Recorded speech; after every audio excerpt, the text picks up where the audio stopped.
Bonjour à vous.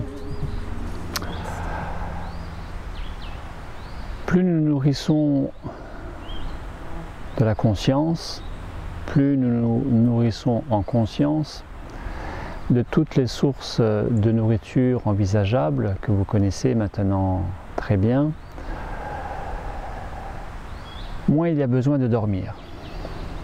Pourquoi? Parce que tout simplement, la nuit est surtout dévolue à recharger les batteries, récupérer l'énergie consacrée à la digestion. Il suffit de voir toutes ces personnes qui témoignent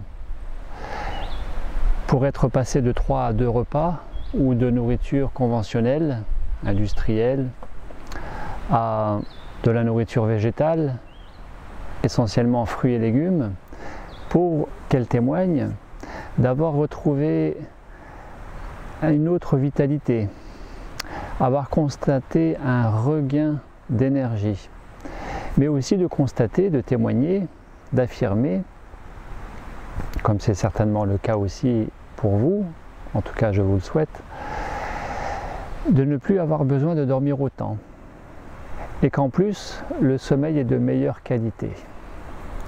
Et c'est pour cela qu'en termes de paramètres liés à la nourriture pranique, il va y avoir ce fameux sommeil divisé par 2, qui est lié à une amélioration de la nourriture, puisque a priori, jusqu'à présent, jusqu'à la preuve du contraire, nous pouvons affirmer que la particule de lumière, le biophoton, serait la meilleure nourriture et ce qu'il y aurait de plus adapté à notre nature vibratoire, je le rappelle, avant même la nature biologique de notre corps physique.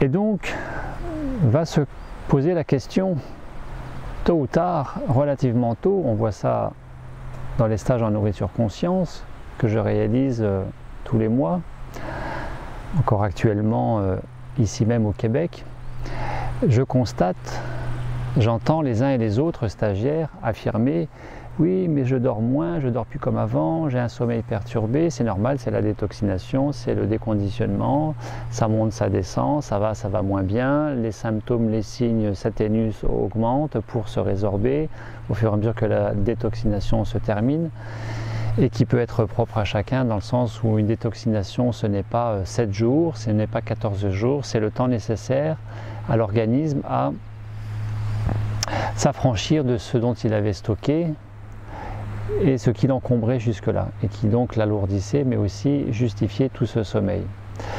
Imaginez quand même qu'un homme de 75 ans aura dormi 25 ans de sa vie. Un tiers de sa vie passée à dormir. C'est quand même fantastique. Je trouve ça assez fantastique. Légitimé par le fait de récupérer de la fatigue liée à l'activité de la journée, mais aussi, et ça on ne le dit pas, on n'y pense pas, de l'énergie consacrée à la digestion d'une nourriture relativement approximative, prise au travers des 2 ou des 3 repas par jour. Pourquoi je dis relativement approximative? Puisque la santé, d'un point de vue global, d'un point de vue universel et d'un point de vue atemporel, c'est-à-dire au moins millénaire, c'est que la santé, elle devrait concerner à la fois le corps physique, mais aussi l'équilibre mental, l'équilibre émotionnel, et puis une certaine dynamique ou un certain déploiement spirituel, les 4 corps, physique, mental, émotionnel et spirituel. Et donc, quel va être le rapport au temps passé du fait d'avoir moins à dormir ou d'avoir à moins dormir? Eh bien, aujourd'hui, j'avais envie de vous présenter un 2e livre, puisqu'il n'y a eu qu'un livre de présenté à ce jour, qui est le livre de Su Yin, L'amour, la joie d'être, que j'avais présenté dans les 15 premières vidéos, peut-être les 20 premières, je ne sais plus, à vous de revoir dans la playlist Gabriel Lescois, qui était un très très bon livre, qui m'avait beaucoup nourri et que je suggérais. Livre que je suggérais, que je présentais. Livre dont j'ai eu le très agréable plaisir de voir entre les mains de Pierre. Pierre que je salue au passage, qui est québécois et qui était venu en stage en avril dans la Drôme et qui avait ce livre en main. J'étais très agréablement surpris et lui de dire que c'était une très bonne lecture effectivement et que ça le nourrissait aussi. Et donc aujourd'hui j'avais envie de vous présenter en lien avec l'activité de nuit, le déploiement de la conscience la nuit, le rapport au temps durant la nuit. J'avais envie de vous présenter ce livre Les Soleils de la nuit de Jacqueline Kellen. Jacqueline Kellen est diplômée de lettres classiques et a été productrice pendant une vingtaine d'années d'émissions orientées plutôt spiritualité chez France Culture. Elle a écrit à ce jour quelque chose comme une trentaine d'ouvrages, une trentaine de livres.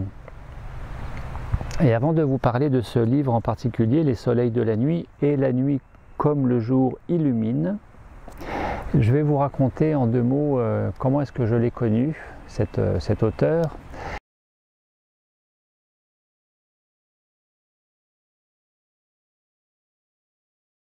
J'ai donné une conférence il y a 3 ans dans les Vosges et était présente une dame qui souhaitait participer à un stage mais n'était pas forcément disponible pour les dates qui suivaient cette conférence, donc pour les prochains stages.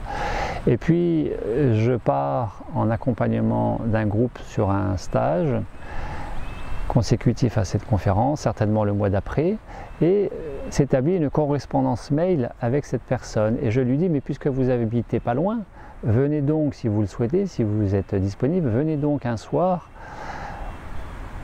dans l'énergie, l'ambiance du stage et de rencontrer les stagiaires. Nous ferons une réunion ensemble et je pourrai répondre à toutes vos questions. Vous pourrez me rencontrer, vous verrez à quoi ça ressemble. Vous aurez un petit peu le retour des participants sur comment est-ce qu'ils vivent leur pause alimentaire. Et puis, chose a été faite dans ce sens où elle est venue un soir avec son mari. Nous avons passé une très agréable soirée qui a duré jusqu'à à peu près 23 heures et les stagiaires qui étaient en pause alimentaire étaient commençaient un petit peu à fatiguer et à se tasser, le sommeil les appelant. Pendant cette soirée rencontre, j'ai échangé avec le mari de cette dame qui lui était, et je suppose qu'il est toujours, guide pour la cathédrale de Strasbourg en Alsace et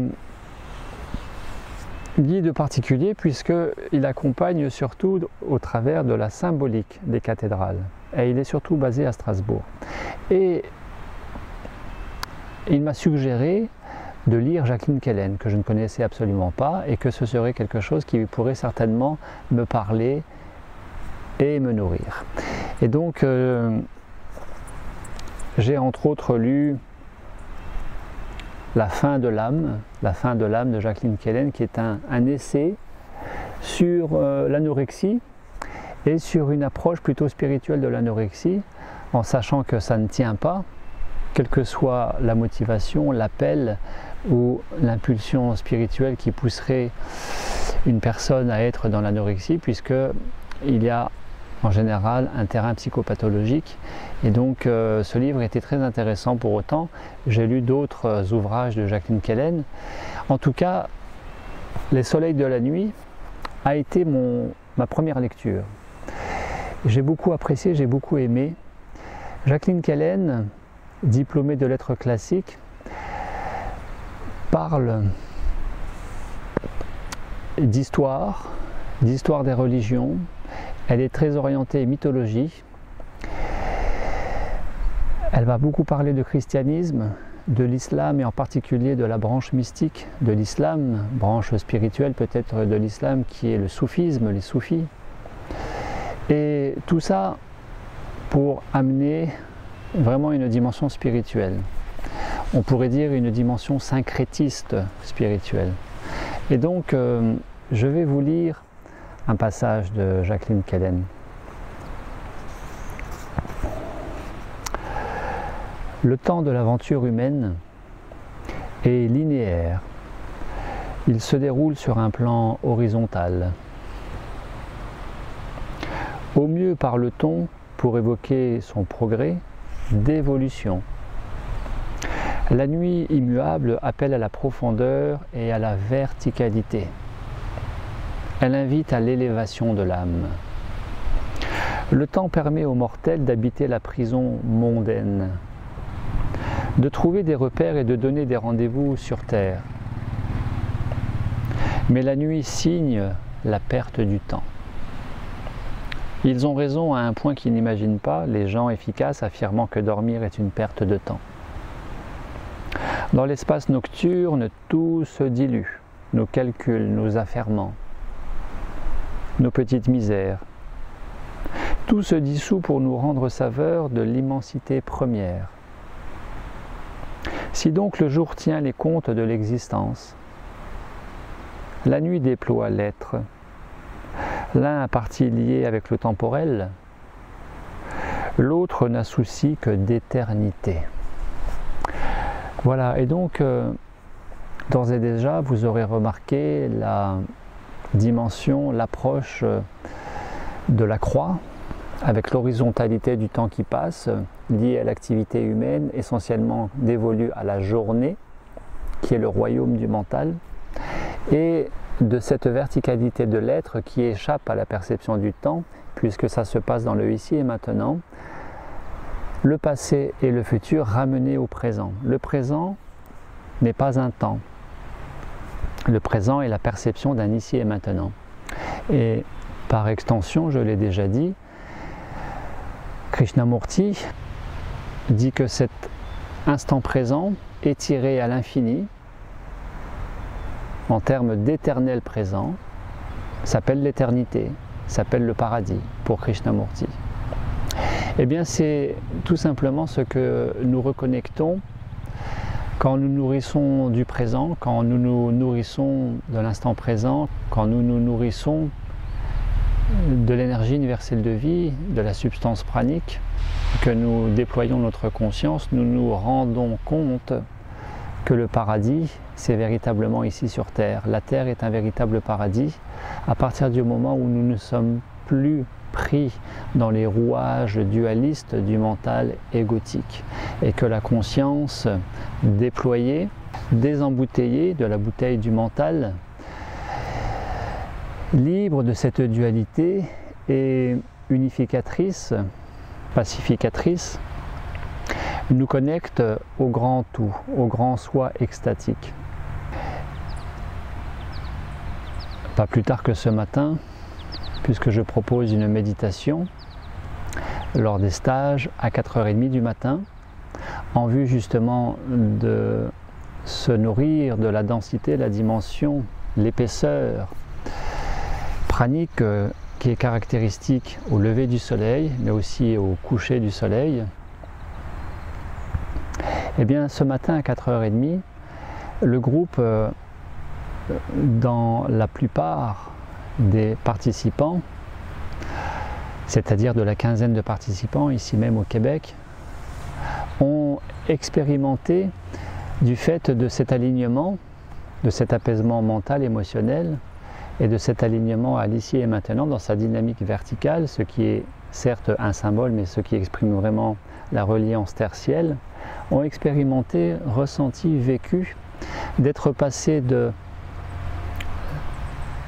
notre présence, la présence à nous-mêmes, ici et maintenant, à l'immersion dans la présence dont le ressenti, dont la perception, dont l'imprégnation est favorisée par un champ unifié quantique, plus dense tôt le matin et au coucher du soleil.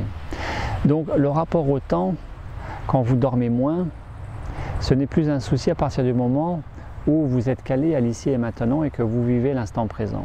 Et qui plus est que vous n'êtes pas fatigué parce que vous n'avez plus cette digestion à outrance avec ces toxines que vous stockez de côté parce que manger 3 fois par jour, bien, l'organisme n'a pas le temps de tout intégrer, et la digestion et l'élimination de ces toxines. Et les soleils de la nuit. Pourquoi les soleils de la nuit? Parce que la nuit serait autant révélatrice, voire plus révélatrice peut-être, de notre propre lumière, de notre propre nature vibratoire, à condition de reconnecter cette conscience incontournable de la vibration, vibration-conscience. Nous sommes une étincelle différente, chacun d'entre nous, issue d'une même flamme.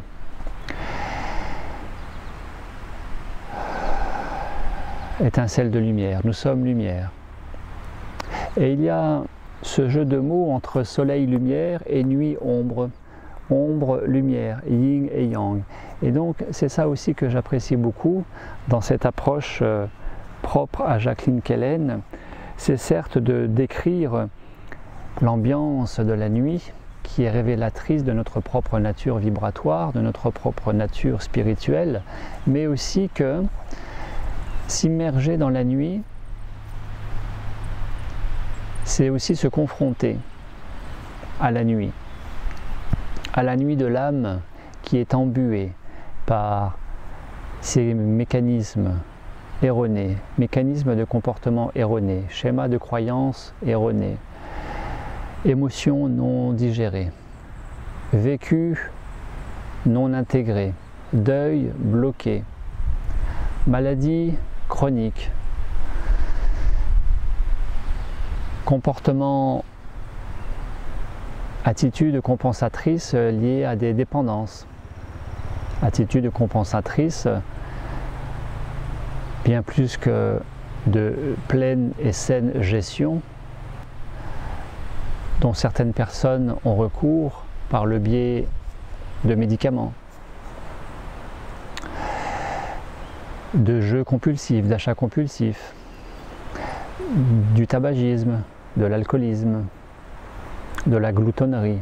Ce n'est pas un jugement, mais vous savez, comme les labradors, les chiens, d'être gloutons et de manger pour se remplir plus que pour se nourrir. Pourquoi je parle de dépendance aux médicaments? Eh bien, c'est tellement facile de prendre un médicament quand il y a une anxiété, ou quand il y a une insomnie, ou quand il y a une émotion perturbatrice dans la déprime. Et donc, ainsi de justifier tous ces psychotropes qui remplissent gaiement, facilement, légitimement les armoires à pharmacie des Français, en tout cas, des Français, et qui va nourrir le triste record mondial de la France qu'elle détient à être le premier consommateur mondial des psychotropes, antidépresseurs, anxiolytiques et somnifères. Et donc, j'aime à rappeler tous les mois dans mes groupes que le grand mérite de la nourriture pranique n'est pas de devenir pranique puisque nous le sommes déjà, mais d'être surtout un peu plus conscient et éveillé au présent, chose qui nous manque, c'est-à-dire de la conscience. Nous sommes conscience vibratoire. La vibration, l'énergie, elle est là. La vibration est ralentie, freinée par nos désalignements, nos déconnexions d'avec nous-mêmes. Et quelque part, Jacqueline Kellen, sans jamais parler de conscience pranique, de prana, va tout à fait dans le sens de la vocation à la nourriture en conscience, qui est d'être plus en conscience, plus éveillé, plus présent, plus joyeux, plus en santé, et surtout dans plus de liberté, avec soi-même et au regard de nos contemporains.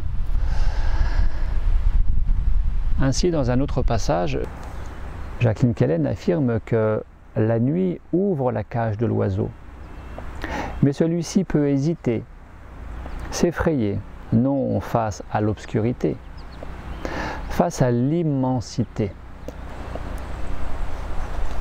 La nuit ouvre toutes les volières du monde, mais peu d'âmes retrouvent le chemin perdu. Trop empêtrées de chair, peu d'âmes sont nostalgiques. C'est quand même troublant, perturbant de faire ce corollaire, ce parallèle entre la démarche consciente d'une détoxination physique en vue de perdre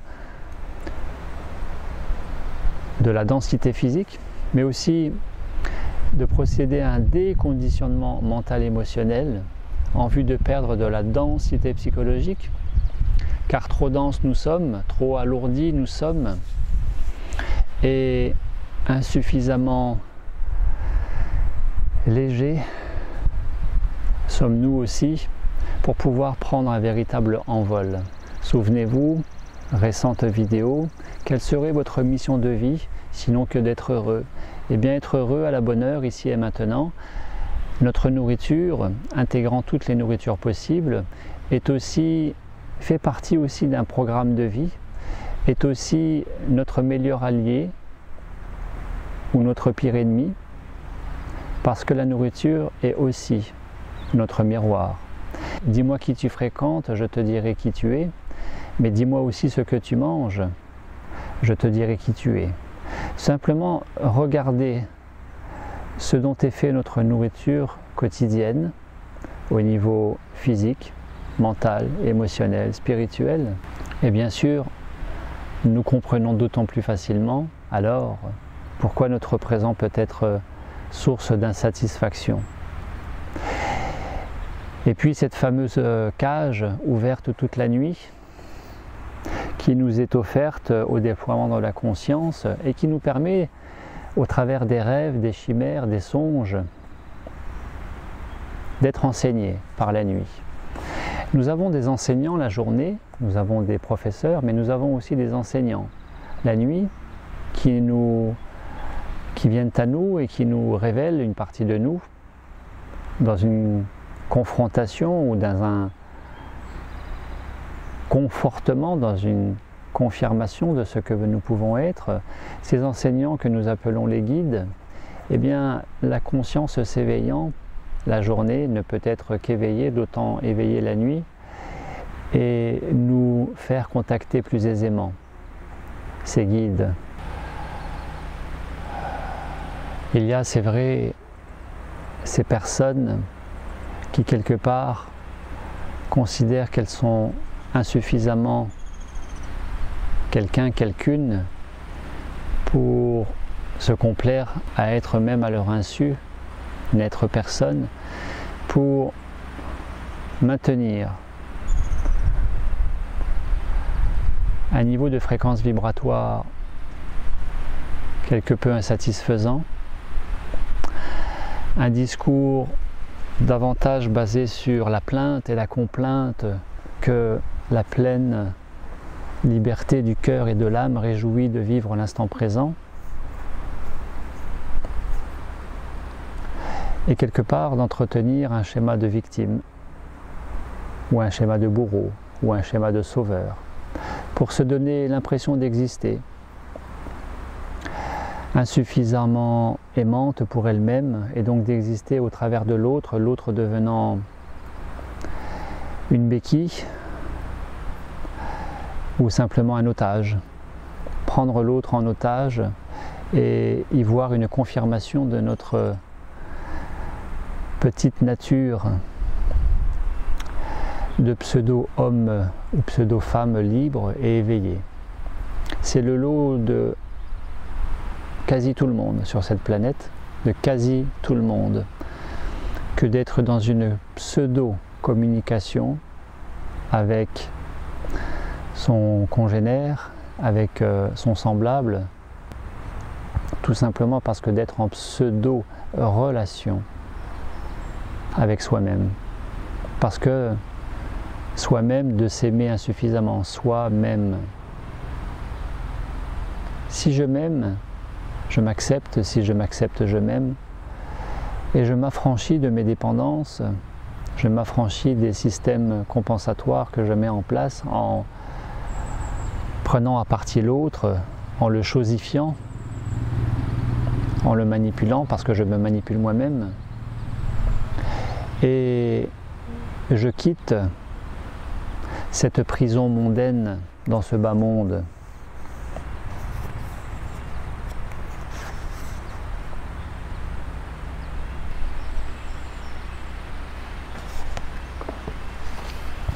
Mais c'est vrai que quitter la prison, c'est insécurisant, parce que c'est faire face à l'inconnu. Et c'est en ce sens que le bonheur peut faire peur, de peur de le perdre de nouveau pour l'avoir connu, ou de peur, ou lié à la peur de ne pas savoir ce que c'est quand on ne l'a jamais connu. Alors au moins le connu reste un repère, quand bien même approximatif, non satisfaisant ou non épanouissant. Et bien ce connu est une consolation. Cela va s'appeler une prison dorée, une tour d'ivoire. Et d'emblée nous fausser dans notre relation à nous-mêmes et au tout. Alors comment pouvons-nous être nourris en conscience et être nourris de la pleine nourriture du prana si nous nous nourrissons approximativement et que nous fuyons la nuit, le noir de notre nuit intérieure? Comment pouvons-nous être dans l'expression la plus équilibrée, équilibrante de notre double polarité yin et yang si nous ne voyons que la lumière dans la lumière, si nous ne voyons que le blanc et jamais le noir? Eh bien la nuit nous révèle à nos propres obscurités, à nos propres zones d'ombre. Et véritablement, quand j'ai fait cette vidéo très récente de Levez-vous plus tôt, c'est aussi pour s'immerger dans la dimension de ces noirceurs intérieures, au travers du phare, de la lanterne qui éclaire, qui est la densité pranique que l'on trouve tôt le matin. Alors bien sûr, oui, levez-vous plus tôt. Alors oui, peut-être au sens propre, en respectant son besoin de sommeil, de récupération, bien sûr, mais de se lever plus tôt aussi au sens figuré, c'est-à-dire de ne pas attendre trop de problèmes, trop de difficultés, trop de conflits ou de symptomatisation, de somatisation physique, mentale, au point d'aller consulter le médecin, ne pas attendre parfois qu'il soit trop tard pour entreprendre le voyage du héros comme Ulysse, Hercule. Plonger au cœur de notre nuit noire, c'est la mettre en lumière, à la lumière de notre conscience, à la lumière du cœur qui dissout toutes les zones d'ombre, mais c'est devenir libre et c'est rayonner par soi-même, sortir des conditionnements, des assujettissements, des dépendances, des interdits de vie, des autosabotages, et surtout sortir de trop de psychologisation. Il y a ces gens qui se complaisent à tout décortiquer, tout analyser, tout vouloir comprendre et à rester dans de la psychologie pour de la psychologie. Or, ces gens qui aspirent à la spiritualité ne seront jamais dans la spiritualité s'ils restent dans cet étage de la psychologie. Parce que c'est au risque de s'y perdre et de générer contre-effets, c'est-à-dire de générer des conflits. À se voir morcelé, on finit par ne plus rien voir, et à morceler l'autre, à diagnostiquer, à mettre des étiquettes sur l'autre, quand bien même avérées, on ne finit plus par voir que ces étiquettes, ce qui s'appelle du jugement, tout simplement, et qui est le contraire de l'acceptation et de l'ouverture du cœur, qui est dans l'accueil inconditionnel de l'autre, parce que nous nous accueillons inconditionnellement avec nous-mêmes. C'est ça aussi le message du yin et du yang, reconnectés, réunifiés, et qui nous permet de voyager léger dans notre existence, pour que notre existence soit transcendée en vivant et en se nourrissant de l'essence même de la vie, au-delà du yin et du yang, au-delà du jour et de la nuit. Mais pour bien vivre le jour, et bien vivre aussi la nuit en accueillant nos zones d'ombre. Les soleils de la nuit, Jacques Nickelen, et la nuit, comme le jour, illumine. Je vous le recommande chaudement, à ne pas le lire avec le cerveau gauche, c'est-à-dire d'un point de vue cartésien, rationnel, mais à vous en imprégner. Pourquoi s'en imprégner? Parce que par exemple, Jacqueline qui dit « Méditer sur la nuit ou étudier durant les heures nocturnes, cela revient à dépasser la pensée, à s'ouvrir au mystère. » C'est se questionner sur ce qu'embrasse le regard lorsque la vue ordinaire s'assombrit, n'a plus de prise. C'est approcher de la vision. Cerveau gauche cartésien, la vue, cerveau droit conscience, la vision. Merci à vous. Un joyeux et lumineux chemin de vie à vous, dans l'accueil de ce que vous et moi sommes véritablement au-delà des cinq sens, au-delà des perceptions mentalisées, égotisées, et jugeantes et limitantes. Nous sommes fondamentalement vibration de conscience, nous sommes rayonnement du cœur, au-delà de la nuit, au-delà du jour. Merci à vous.